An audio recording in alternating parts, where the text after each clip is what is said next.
Okay, meeting will come to order. I don't know whose roll to call, I guess. I have no idea who all the members are on this, and there's not a list of them There's a anywhere. list coming around.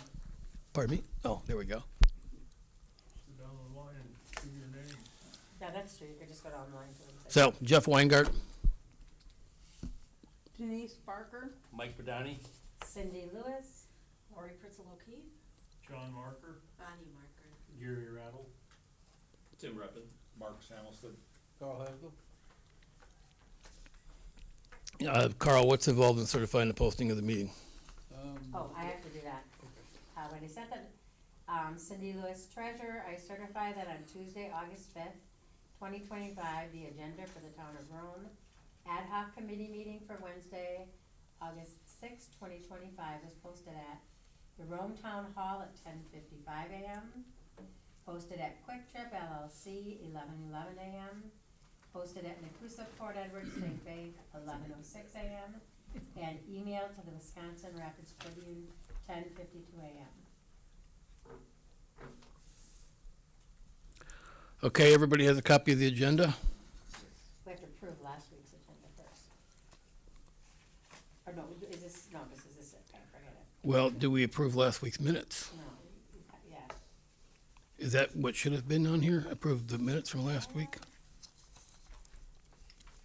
Did everybody get a copy of the minutes from last week? No. You wouldn't have got it, you would have gotten an email. I did. Yeah. I sent it to Wendy. Got the email, but Okay. I don't have any way to print it. No, you're right, we're approving the agenda. I'll just say we also approve the minutes. Okay. And do we have to vote on that? Yep, I Yep. vote to approve the minutes. I'll second. All in favor, say aye. Aye. Opposed? Okay, so just to remind everybody about why we're here, the last meeting, we identified a number of action items, a brainstorming session, and they've all been reproduced in the minutes. I took out of the minutes the actual action items, put them on an Excel spreadsheet, so we could discuss those this week, one by one. And we have one more person joining us. Good. In terms of these particular action items that we are suggesting, a good course of action from my perspective is to look at each one of them with the lens of how much will it cost and what is the impact. So you each have you can take a pen and pencil. We can go down the list if we want and work through this list, because and when we get to the end of the list, if there are any other action items to add to it, then we should do so. And then Carl has some things that he wants to identify. So with that, we're going to start with the first item. If everybody's got a copy, Denise Barker talked about changing of an ordinance for solar farm boundaries. Everybody that was here understood what that discussion was. Denise, if you'd like to just kind of maybe refresh everybody at what your ideas were there. Oh, okay, yeah. Basically what I said is that we should have a zoning ordinance that would require, approval by the town board and then the county. It dawned on me after the meeting that we would actually need to get that in 2 counties, because part of this parcel area is in Wood County. So we'd have to get the zoning ordinance approved by both counties, I do believe. No? No, we doing ordinances only for Adams, we can't do anything about Wood. Okay, It'd be strictly Adams, and we also have that just run by the county, our county. Not with Wood is totally out of control. okay. I just had a second thought about that. Anyway, the zoning would require that any solar bank approved by the PSC be no closer to a residential zoned area than 10 acres away, that it cannot be more than 5 acres, and that the 5 acres must be enclosed on all boundaries with, at minimum, 3-acre natural vegetation and tree buffer zone.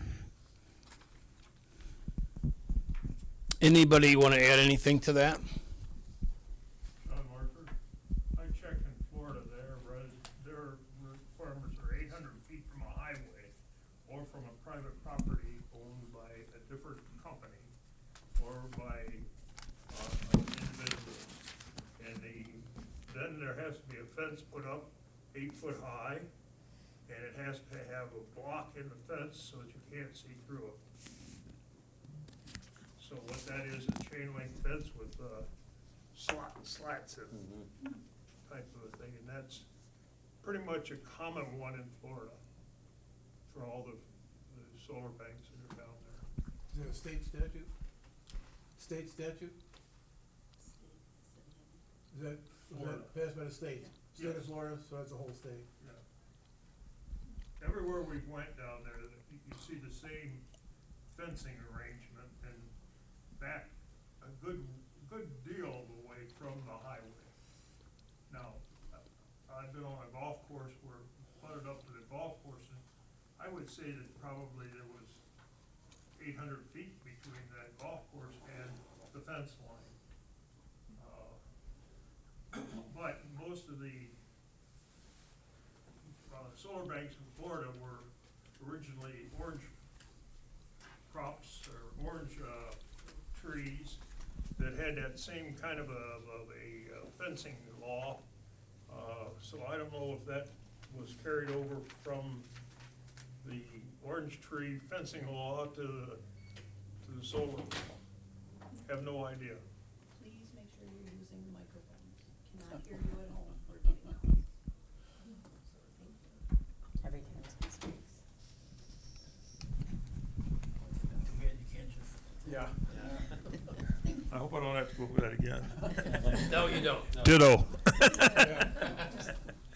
Explain that, you know the laws from, Well, I just checked with people that I know down there. okay, In fact, one of the greenskeepers at a golf course was at our house the other day and up here, and he says that on their golf course they have the same problem of keeping the solar panels, and also it has to do with I don't know what they call theirs, the DNR, but the animal people in Florida of what to do with animals to protect the animals from getting into the solar farm.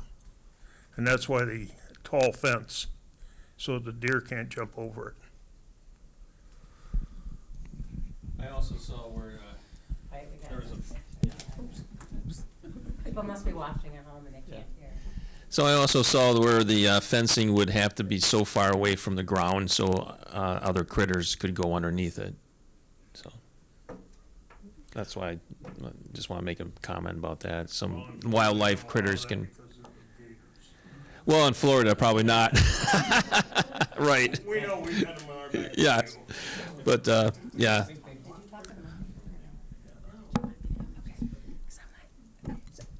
Then politicians can cruise underneath of them too, right? Okay, let's, That's what I found out about it. Well, I wanted to ask, so Denise, okay. So Denise, can you state your specifications again? Are those things you would like or things you found other people? I wasn't listening very careful. Actually, that was based on a discussion with a gal who graduated from UW Milwaukee with a lot of environmental background in her studies. And our son, who's a middle son who owns property, who will now not be building a home there because this solar farm may come in and it will be too close to where he has his land. So the three of us had a discussion, and that's how we came up with the 10 acres distance from residential areas, the 5 acre size, and the 3 acre border. Okay. Got it. It was my idea that the town should just do an ordinance because it would be a whole lot cheaper than lawyers are. okay, I think suffice it to say that this particular action item deals with zoning changes to provide some sort of visual block so that we don't have to see it. So whether we get into details about, that's up to probably the board, but whether we get into details about how that's done, whether it's 3 acres or 10 acres or 300 feet or 600 feet or vegetation or no, I think that's a pretty simple one that we just simply want to obscure the solar farm from us being able to see it, people that live near it from being able to see it, and from us having to look at it when we drive down the highway, correct? Well, and no more than 5 acres. Quick note here, anything we do on ordinances has to will have to go through the attorney, so they're here whether you like it or not. You can't really say acres, you have to give a definitive space. An acre is 43,000 square feet, but it could be rectangular, it could be square. Right. So you have to come up with a space that makes sense. I don't know what ordinances we can pass and have an effect on these folks.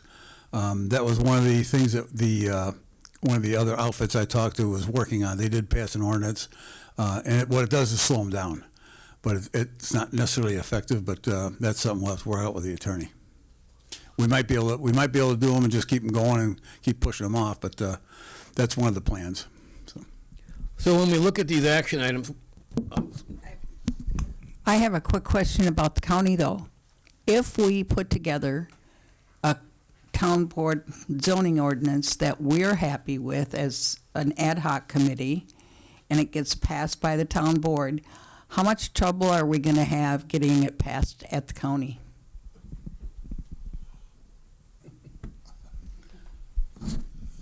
I can't answer that question. It'd have to be brought to the county, the ordinance, and I'm not going to venture as to what the county board would do with it. I don't know. Does anyone have a guess?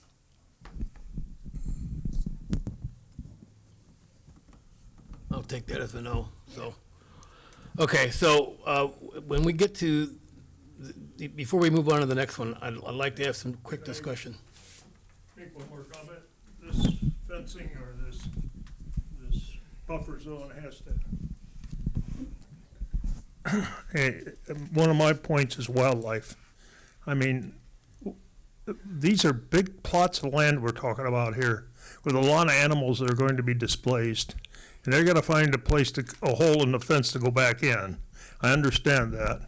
But part of the thing that we're gonna live with is the viewing of it, of course, but also what about the wildlife that was there? Where's that going to go? It's gonna go to my apple tree and eat more apples. That's what it's gonna do, okay? So somehow or another, they have to come to grips with how to maintain and not interfere in the migratory ventures of our animal factors, whether they be a deer or a bear or whatever they might be, or a rabbit, you had one the other day, the bats. Anyways, I think that all ties together, but that is something that I don't think will stop these people from going forward. Well, that's not, the buffer doesn't deal with wildlife. It wasn't intended to. It's just simply to try to make it difficult for them to put a solar farm where we could all have to see it. I think that was the one. And certainly the wildlife is another piece that's in here, I think, under other action items. So. But if you get the wildlife people down in Madison, if you get the wildlife people in Madison on your side, they're gonna help you. Yeah, that's another action item. I think that's, remember that our goal here is to provide a number of possible action items to the board. Okay, so in this one, and this is what I'd like to do with all of these, is talk about how costly it will be and what's the impact. So in this particular one, the impact doesn't eliminate the solar farm. It just keeps it from us having to look at it. And what the cost is simply going to be then to change zoning. So I guess I'd refer to Carl. Is that a costly thing or is it just a flick of a pen? It's not a huge cost, it's just the attorney come up with an ordinance. We basically give him the outline we're looking for, and he just designed the ordinance. You're probably talking less than $1,000. So we would call that high, medium, or low cost. In this case, low. And then impact, high, medium, or low. I think it could have high. Okay. Anybody else have a thought on that before we move on to the next one? It's high, because the cost of that to the power company that's building this is gonna be pretty exorbitant.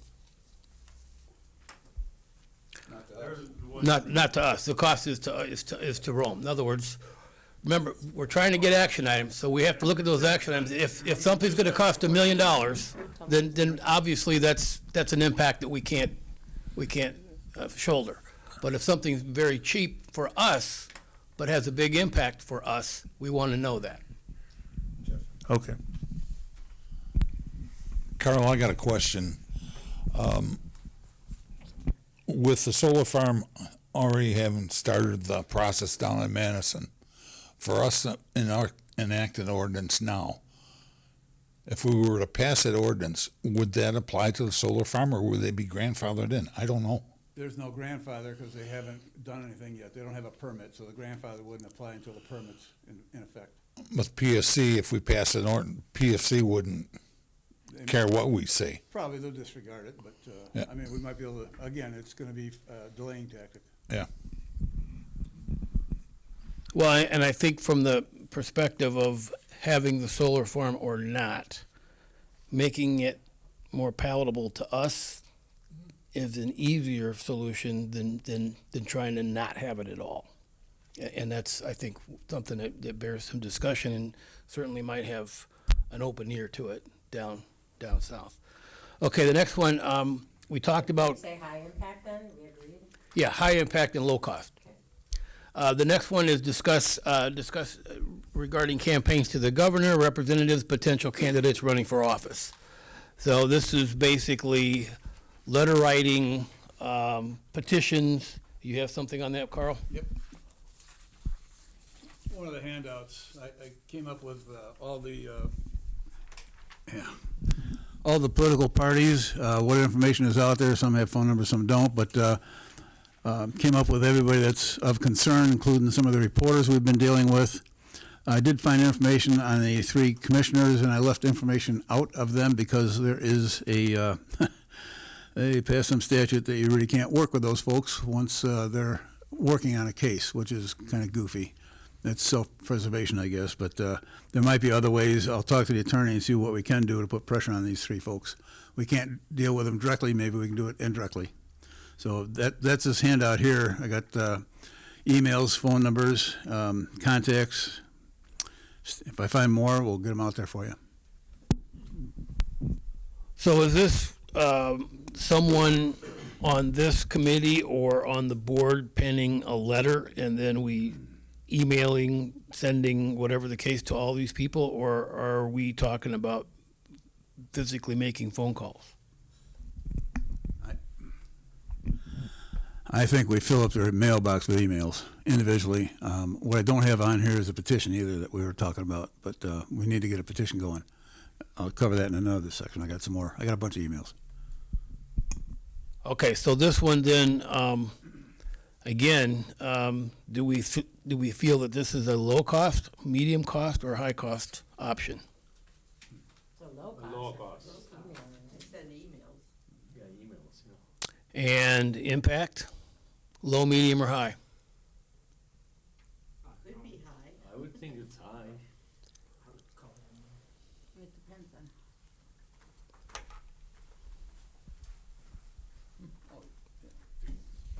I think the impact would depend on our level of bombarding them.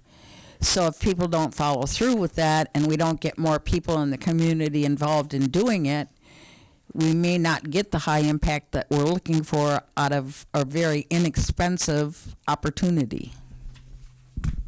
So for example, somebody would write the letter and we would distribute it to all of the residents in Rome, asking them to then send emails to all these people with a copy of that letter, correct? If I may, I'd even offer to not just have letters as templates, but broken down by different topics, start helping people with buzzwords, certain phrases that we want to repeat over and over that, hey, these are the concerns we're having, so that we're all speaking with one message. And who are you? You weren't here last time, I don't believe. So we went around and did a roll call, so. Jeremy Schmidt. I live on 824 Manchester Court. So are we then, do we think this is high impact, medium impact, or low impact? Question mark. I think it would be. Oh, I might have turned it off.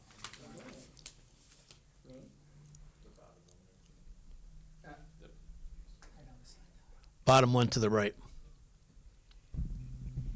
I think it would be medium to high depending on the volume of people. So I think if we wrote a letter, so there's two things out there. One is that we write kind of a standard letter and that goes to them. Or if, and I think, personally, I think that that's going to be more of an impact because people say, here, let me look at this letter, even change some things. If there is a template, I think they're going to be more apt to say, I might add something or I might add my own words, but let me take the template and let's send it in. And I think it would probably be up to this committee, either if you're listening at home or if you're listening to the recorded message or us, to commit to getting it out there to a certain number of neighbors, friends, people that we know in the committee. So it's going to be, but I do think a standard template letter is going to be ready and say, hey, can you write an email about what? What do you want it to be in there? You know, what does it look like? And people are perhaps less apt to do it if there's not something like of a template. I don't know what you guys think. Yeah. Well, and just so to try to help with the situation and why I'm here to help, I had a chat with Vito last week, and he asked me if I could come and attend this meeting. So over the past week, I've had a chance to, if you all are interested, not just break down kind of 4 of the main things to use as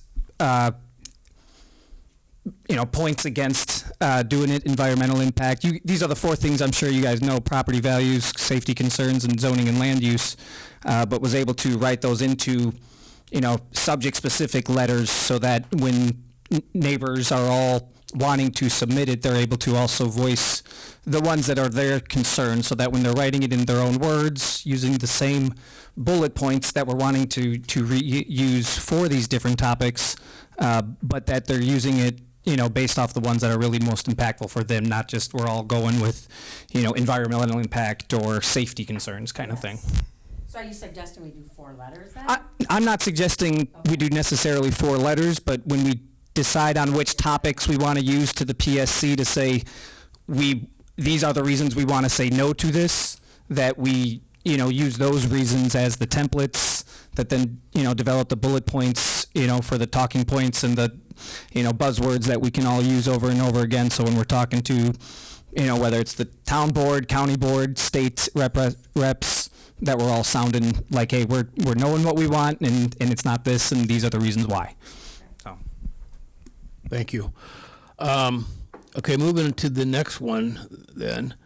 Vito had talked about keeping pressure on the media.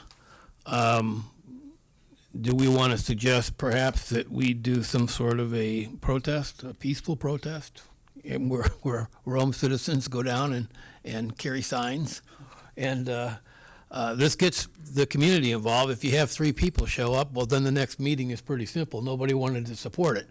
But if you get an organized, even if we paid for a bus or something to bus a bunch of people down there, the media would absolutely be zoomed in on a protest with a bunch of people carrying signs. I don't know what else to do under this particular piece, because we've already seen some publicity from both of the majors, other than calling them up and telling them they need to keep talking about it. Anybody have any suggestions here? Not having been part of a protest, turn it off again, Jeremy. Sorry. Not having been part of a protest, what would that look like? I mean, if we went down on a bus and we committed to fill a bus, where do we go? Capitol. To the Capitol? Are the PSC members in there? Yeah, wherever their building is. Wherever their building is, yep. Okay. I have their address. I mean, if we had 40 or 50 or 75 people that did that carrying signs, I mean, it would get media attention.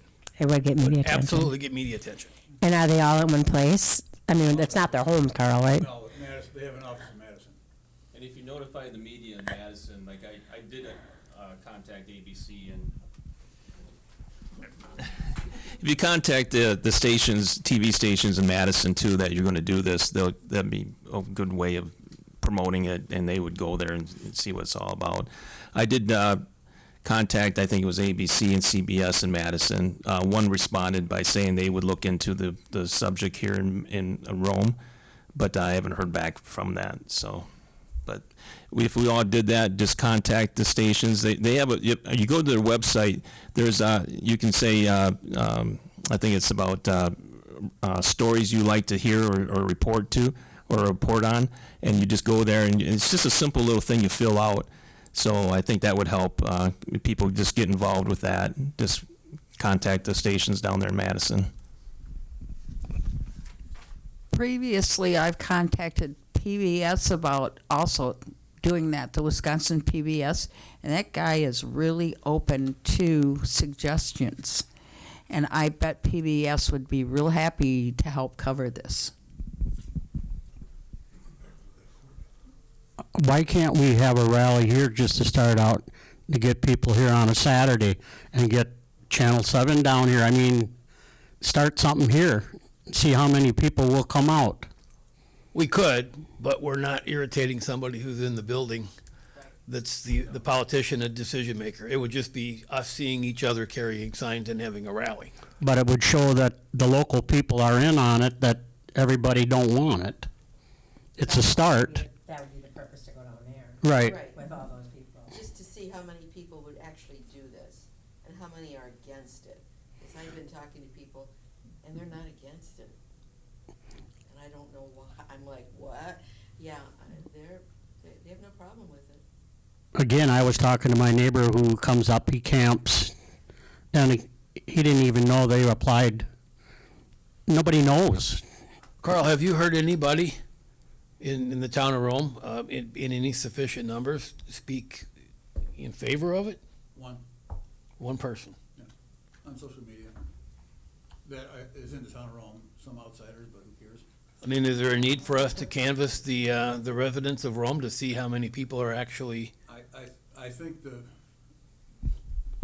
from the two meetings that they've had here with Akron, we filled up the rooms. I don't think you're gonna find too many in favor of the project, other than a few that maybe took the funds, the $1,000. I did suggest that we, you didn't know about that? No, I asked Lori if she knew about that.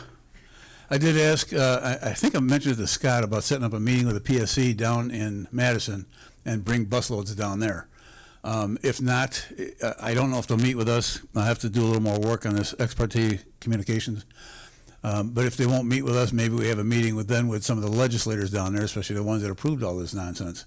But get a meeting down there, and that would probably attract attention from the media. And again, keep our meetings going here. Get them at the time when people are able to come in Saturdays or whatever, and so we can pack that hall, and that's pretty impressive. Again, I think when they had that meeting last year on December 3rd, between Thanksgiving and Christmas, they knew people weren't come out because people are busy. And when they came in here, they acted like they were running the show. They didn't care what we said. And I think a lot of people that I talked to after that were discouraged. Why fight it? Because they're going through with it.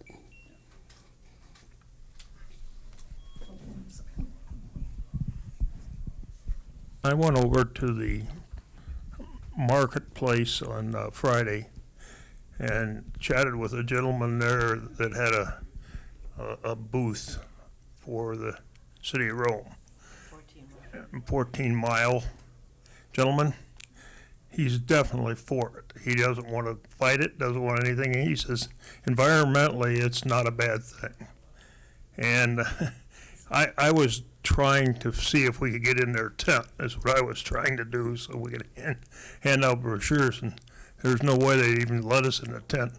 The wife gave me a lecture of about 20 minutes of how good it was for the for the city, for the county, state to have these different types of power sources other than nuclear. And so I think there are people that are for it. You know. Okay. Well, no, just a minute. I was over at our lodge, our new lodge, and there was a table behind us, and luckily I have ears, and I turned them up good, and was listening to the table of 8 people. All 8 of them agreed that they should have it.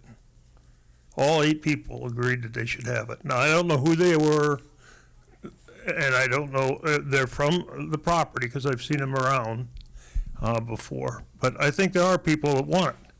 So again, that's another issue. My thing is, you know, if you go to an antique car show and you don't see the little signs out, you don't know you're having it. Why don't we get some signs up around to protest this thing to get people fired up about it? Signs aren't that expensive. Bonnie Marker, I think people are not aware of what this is going to cause. They just think, oh, solar panels, we see them everywhere, no big deal. But I think if they really knew what this was going to cost them living in Rome, I mean, just recreational. I think we need to put a notice out. Like I said, go to the boards of Arrowhead and all these places with a general letter stating everything that could cause problems here. And then they could send it to their people, email of the residents there, to make them updated as to what is really going on here. See, people just don't understand. Thank you. To who's for and against it, there's really a large third category there, that people who just don't feel it's going to impact them. So they're not caring one way or another. And I would definitely argue that if you put together the in favor of, you know, the maybe very few people but who would publicly speak out for it, but combine that with the people who don't care, you're probably hitting a vast majority of the population. The opposed, I don't think, is as large, because potentially a lot of those who don't care aren't informed about what the impacts could be. So those are the parts that we really need to get out, and then identify how they impact each one of those categories of people. You know, I could be wrong on this, but I heard that with the 2,000 acres, there's a significant amount of the trails being taken away. Okay, so I mean, like that needs to be the, you know, marketing campaign on it to hit the people who care about that. And then when we hit the, you know, wildlife situation, you know, the displacement of all of that from 2,000 acres, because even if we were to talk about a fenced-in area and all that, yeah, you just did displace about a 5% population, and imagine if you did that with about, you know, a 5% population of humans, you know, in a small area like this, you know, because we're not talking those animals, you know, packing up and moving to another state. They're just going to be shifting, you know, a few miles to where they find their next apple tree. So, In that regard, Carl, do we have email addresses for all the residents of Rome, or do we use mailing? More than you realize. I've got 800 available just from Tri-Lakes.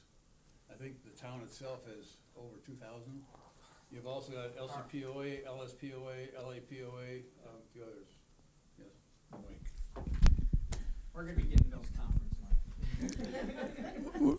I found some other, we are talking to somebody about upgrading everything, trust me. Anyway, I've got 800, over 800 just for Tri-Lakes. The town's got, I believe, over 2,000. Then we got, you got e-alerts with all the associations, LSPOA, LCPOA, LA, Lake Arrowhead, and there's other groups out there. So we're probably covering, with emails, probably 80, 90% of the town with the emails we have.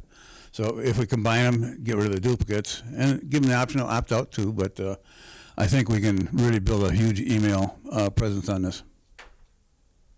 I've already got the one on a spreadsheet for Tri-Lakes. Well, email is free.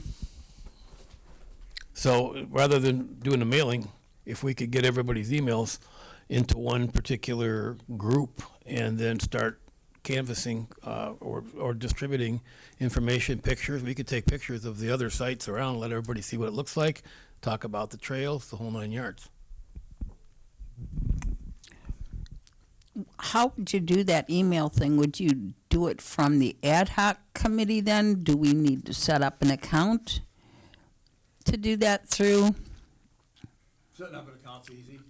It could be through the ad hoc committee, but some of these, we may not get the list, they may not want to share it with us, but that doesn't mean they won't send it out for us. So we may have to send it out. Just to the association, say? Yeah, And we can put it on e-alert in the town. Town's got the e-alert one, and that's, I believe that's over 2,000. Cool. And the town's board's in favor of it. Okay, we are, I just had, so you got two big events coming up in August. You got the. You got two big events coming up in August. You got the Frolic next weekend, I think, in Lake Camelot. You got what do you call it, craft fair at the Arrowhead at the end of the month here. You could set up a booth there, maybe get some information out there to the residents there. Maybe that's a good way of doing it. You got big events coming up that, you know, there's gonna be a lot of people there. Take advantage. do we have physically a booth? No, I mean, do we have the tent? tent and all that?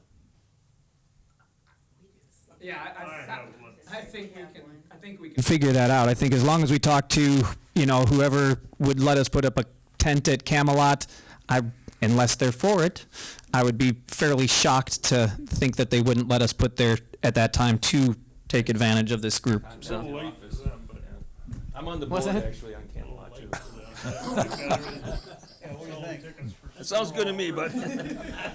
If you're planning on putting one over at Lake Arrowhead for a craft fair, somebody better go over there like yesterday, because they've got, I'm guessing they have all the spots assigned. You know, the parking lot, the place is packed. So if we're gonna get a booth over there for the lake, for the art fair, whatever it is at Arrowhead, somebody better have gotten over there yesterday.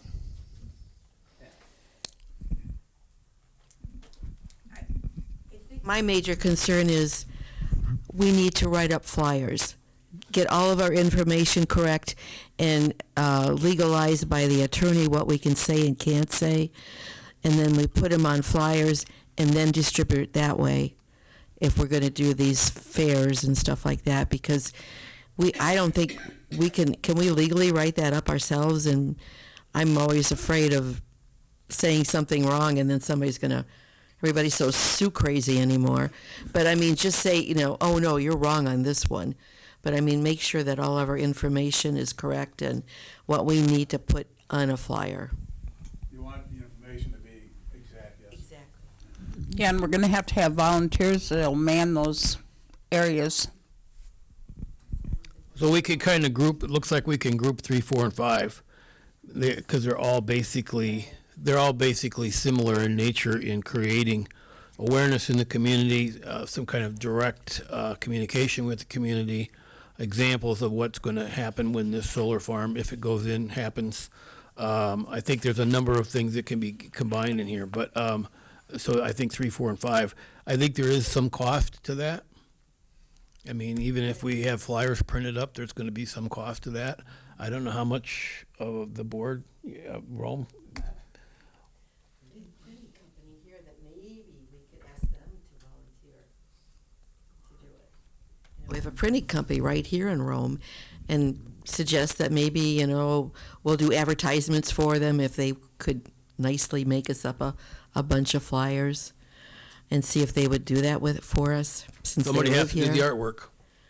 Pardon me? Somebody has to do the artwork. Artwork for a What's going to be flyer? on the flyer? What's pictures or graphics, whatever you're going to put on there. Oh, whether I you're don't gonna know. put- it's- Should you start with pictures or use that as on the emails? Well, people aren't going to respond much to it, just a piece of paper with a bunch of writing on it.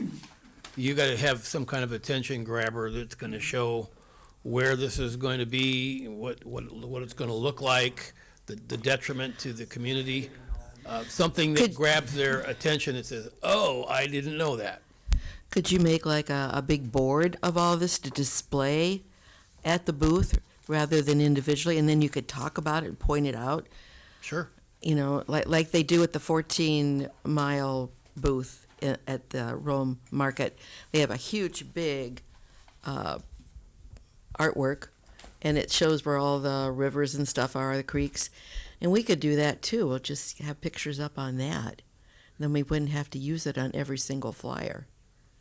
Because if they're going to stop to get a flyer, then you could show them this board and show this is what it's going to look like. Yeah, Okay? your bullet points, or your bullet points that we want to bring up should be exact, should be short, so that you can remember them. Yeah, not dragging it. Yeah. If you do more than 4 words, it's too long. Well, somehow we'll figure it out. But yeah, short, simple, and to the point. So there's some cost here. What do we think the impact is going to be, low, medium, or high? I mean, there's a lot of stuff that we talked about in these 3 things, which is including taking a bus down to Madison, including doing some direct communication with the community via email or otherwise, doing some, having a presence in some booths at some of the local festivals and whatnot, and then even some sort of a flyer. There's and signs. So there's a cost, and then there's people to do it, and who's got the talent to put something like that together and the experience. I think these 3 things right here, which are 3, 4, and 5, which are sort of a media, PR sort of campaign, however you want to entitle it, encompasses a whole lot of stuff. We could probably have an entire meeting on those 3 points, and then list what those things are that we've decided to do, and then talk to the board about how we can get those accomplished, because it's going to take some people and some effort, and probably some money. We've got the solar farm on every agenda going forward now. I'll put it on the second agenda for August, and we'll talk about a cost, and we'll come up with some numbers.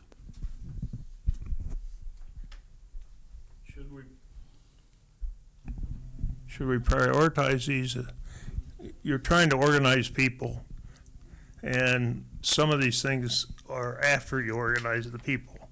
I mean, the first thing we gotta get is people to say, yes, I'm against it, you know, and I think that if you organize the list to what is first, second, third, and fourth, I think your list gets a little shorter.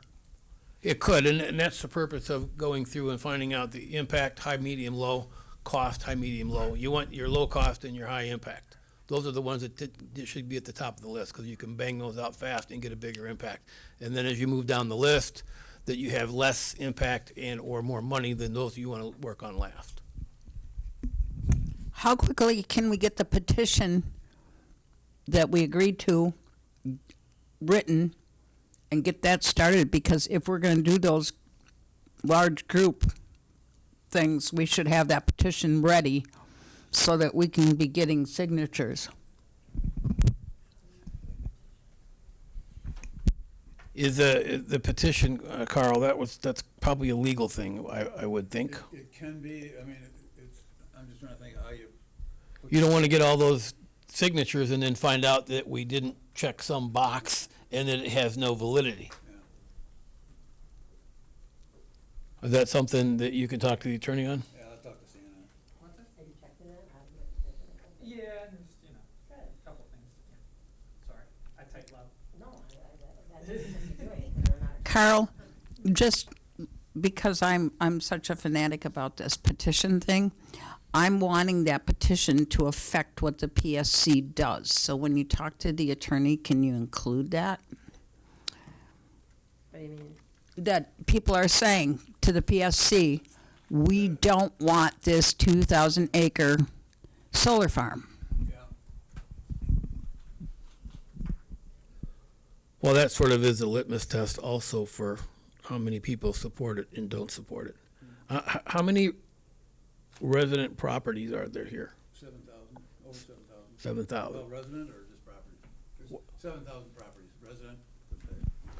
Well, I mean, Yeah, each resident might have more than one vote, I suppose. But yeah, I mean, if you go down to the PSC with a petition that's got 500 names on it, it's probably not going to have too many. Nobody's going to look at that. It needs to be pretty powerful. And if the most you can have is 7,000, that's still a lot. You got 3,000 residents, so go from there.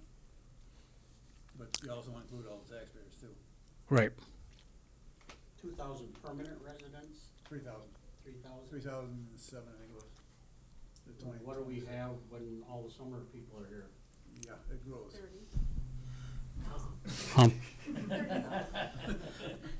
So we're talking about getting a petition, we're talking about getting papers out there. We don't have that much time left before the summer people, school starts, you're not gonna see them every weekend. Right. So we gotta move quickly, otherwise we ain't gonna have anybody signing anything. Oh, by email. Oh, no, we need their sign. We could probably figure out a way to do electronic petitions too these days, sorry. I would concur with that. Does that mean through the emails? Now, I mean, I'm not 100% sure how, but I do know there's all kinds of causes, things that people try to get people to sign for online. I don't know how constructive it would be to do one of those online petition things versus a more, formal, old-fashioned wet signature kind of petition situation. That said, I think the proper answer would be to try to attempt both. So, it doesn't seem like putting together some type of, petition statement needs to go under, serious legal review. It's always best to have it, but I would bet that, with a little bit of wordsmithing, this group could easily come up with a couple sentences that would be clear enough and not cause any type of legal consternation for the town. Can we try and do that right now? Well, we have 10 minutes left. Let's get it done. Well, we wanna finish this, though, with what we started, going through the loan back, the cost and the impact, right? Yeah, I think the on those three, I think the impact is high. Do we have agreement on that? The impact is high, even though there's a whole lot of things in here, and the cost is relatively low to medium. I mean, if we do a bus or something down to Madison, yeah, I think it's low. So I'm going to try to move to the next couple here real quick. Number 7, Mark had mentioned about a legal battle. I don't think we have the funds for that. I mean, When Carl and I met with our attorney last month, I believe it was, we talked about everything, and I think I said it at the last meeting, based on what our attorney said. This is going to be a very costly endeavor by the town. It's going to get dragged out. It's going to get dragged out. It's going to end up in the courts. You're going to have attorneys involved. We're going to be spending one hell of a lot of money fighting the solar farm. I have my own opinion. I'm against the solar farm, but I'm only one vote. And as a board member, before I vote to spend money for legal fees, I want to know what the town residents want. I think, and again, I'm only speaking for myself, not the board. Carl, you can say whatever you want. Really? I think he will. I don't get that chance at home. Sorry, hon. I did ask the attorney to come up with some numbers for us, what the cost would be expected for next year if we have to include it in the budget. So hopefully I'll call Stan and see if he's got that worked up, because it could be all over the board, but we'll find out. Okay, well, we'll hold off on making an assessment on that one until we know what the numbers are.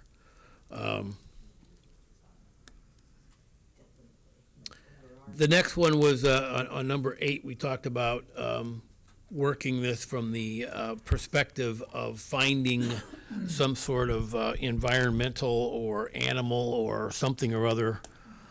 There's a butterfly lady. There you go. Okay. In this, of course, I think Carl made mention at one point in time, you find one species of animal or insect or whatever out there that's endangered. that could have a problem, then this whole thing is off the table real fast. Yes and no.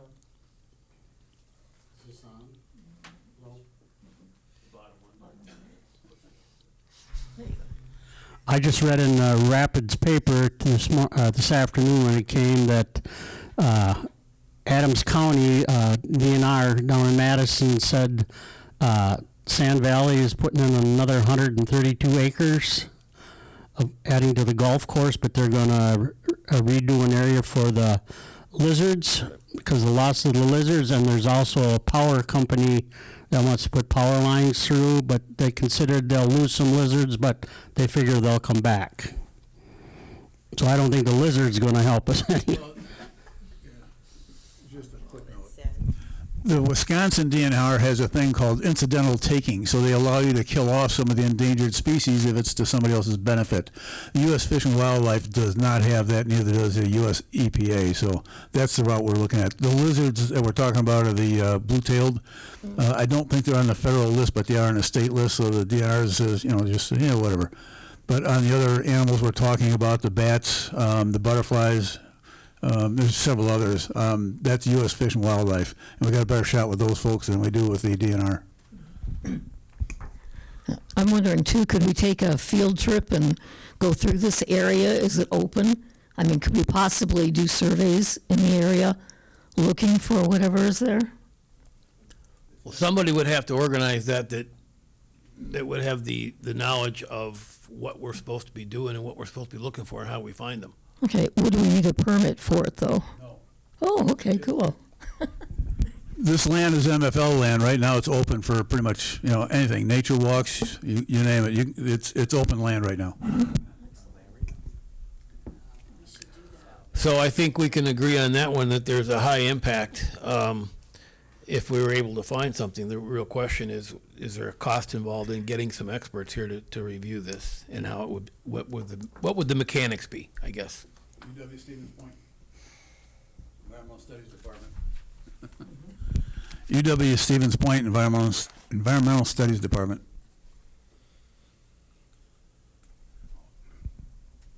So would we have to request for them to do something? Would we have to pay them? Donation. Something. Okay, so I mean, do we consider it to be low cost, medium cost? We have a high impact, so there's another one that's potentially low cost but a high impact.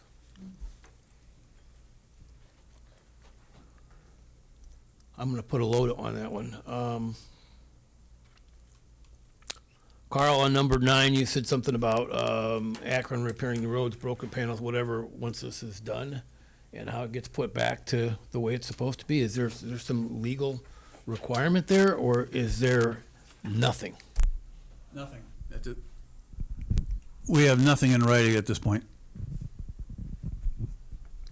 So that could be something that we put into our distribution of information to the community, that when this is over with in however many years, we might just have a bunch of barren land out there with the panels removed.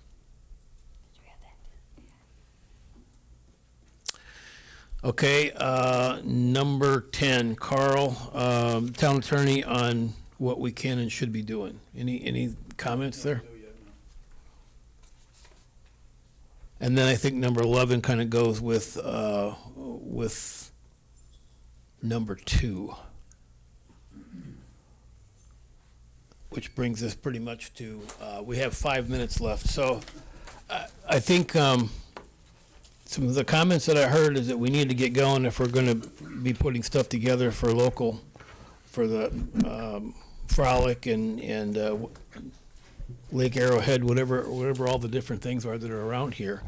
Does anybody have an idea when we can meet again in terms of, I mean, we did this a week. Is a week going to be too long? Do we need to meet again tomorrow? Well, let me tell you, my friend Lori sitting here just wrote a really nice. That was AI. It was AI, but she put the information in, and I mean, do you want to read what you have so far? I mean, something that this is a really good start that we could add to to it. And I say if we take this and then decide what to do with it almost in the next 5 minutes. I'm gonna let you read it. Okay. Vocal surgery. Okay, I will read it. In the peaceful town of Rome, Wisconsin, a concerning development threatens to disrupt not only the serene beauty of our landscape, but also the stability of our community. A solar farm is planned for construction, and while renewable energy is undeniably important, this project poses several challenges and risks that cannot be ignored. The construction of this solar farm is a direct threat to our property values. As a resident of Rome, I am deeply worried about the impact this will have on the worth of our houses, our homes, and land. Our properties are some of the most valuable assets, and any decline in their value due to a neighboring industrial project could significantly affect our financial security. Moreover, this development will lead to the displacement of local wildlife.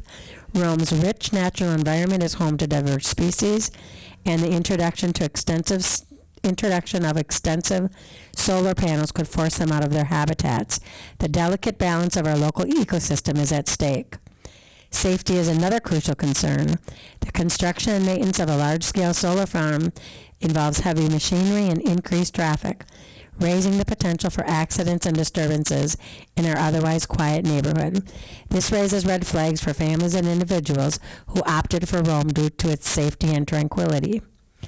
The impact on tourism is also worrisome. Rome is known for its picturesque landscapes and outdoor recreational activities, attracting visitors year-round. A large industrial solar farm could undermine the appeal and beauty of our town, leading to a decline in tourism-related businesses and local revenue. We recognize the importance of sustainable energy, but it is essential that we pursue other initiatives without sacrificing the identity and welfare of our community. We ask developers and local authorities to reconsider the site, location, and prioritize solutions that are harmonious with our town's character and environment. Join us in protecting Rome, Wisconsin. Sign this petition to urge the halting of the solar farm's construction. Let's strive for progress that embraces our community's essence without compromising what makes Rome special. And then we would also add the one more, what was the last thing we just talked about? I wrote it down. The land or the. Putting the land back to where it belongs. Oh, yeah. Wasn't that good, you guys? I mean, Yeah. that it is really good. Excellent, that's our petition. I think so too, and I don't know how you get it from there to out to, distribute, but Lori, that's good. Do we feel that anything needs to be added or taken away from that? The consequences after they Okay. decide to move out. So we add that to it? Yeah, I think so. 'Cause Anything else?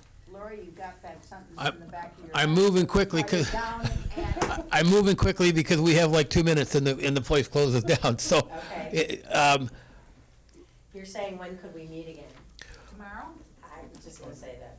Lori, can you print that out? Email it to me, I'll get it on my site tonight. Okay. We'll get rolling on it. Yeah. Okay. Can everybody meet again tomorrow? I'm out of town. I'm out of town tomorrow. Oh, wait a minute. I think the sooner the better. I can. What time are you going out of town? I gotta go to Iowa for a few minutes. I'll be gone Thursday and Friday. What time are you leaving? Not available.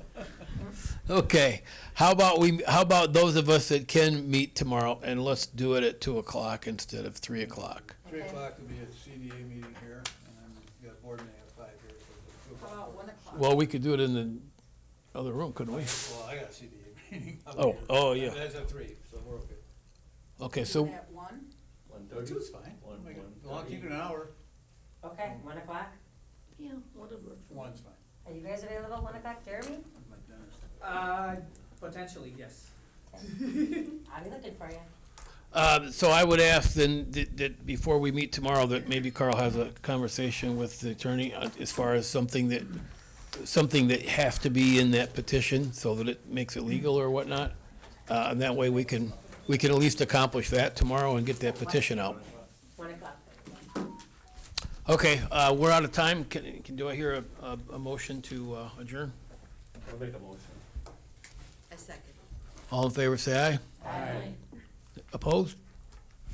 See you all tomorrow at 1 o'clock.